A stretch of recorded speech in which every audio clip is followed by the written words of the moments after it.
Hello friends, Punjabi style சோலை மசாலா எப்படி பண்ணுறதுன்னு பார்க்கலாம். சனா மசாலான்னு சொல்லுவாங்க. சப்பாத்தி, பூரி, பரோட்டாக்கு ரொம்பவே அல்டிமேட்டாக இருக்கும். ஒரு குக்கரில் கொஞ்சமாக ஆயில் சேர்த்துட்டு ஒரு பிரியாணி இலை, ஒரு துண்டு பட்டை, கொஞ்சமாக சீரகம் ஆட் பண்ணிவிட்டு 2 பெரிய வெங்காயம் பொடியாக நறுக்கி வச்சுருக்கேன். அதையும் ஆட் பண்ணிவிட்டு கலர் மாற வரைக்கும் நல்லா வதக்கி விட்டுட்டு கொஞ்சமாக இஞ்சி பூண்டு பேஸ்ட்டும் ஆட் பண்ணிக்கலாம். இஞ்சி பூண்டோட பச்சை வாசனை போகிற வரைக்கும் நல்லா வதக்கி விட்டுக்கலாம்.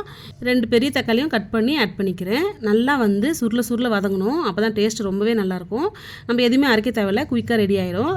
இப்போ தனி மிளகாய் தூள், தனியாத்தூள், கொஞ்சமாக மஞ்சள் பொடி, கொஞ்சமாக ஆம்ச்சூர் பவுடர் ஆட் பண்ணிக்கிறேன். ஆம்ச்சூர் பவுடர் வேறு ஒன்றும் இல்லை ஃப்ரெண்ட்ஸ், காஞ்ச மாங்காயோட பவுடர் தான். நார்த் இந்தியா டிஷ்ஷஸில் எல்லாமே இது ஆட் பண்ணுவாங்க. ரொம்பவே டேஸ்ட்டாக இருக்கும். கண்டிப்பாக ட்ரை பண்ணி பாருங்கள்.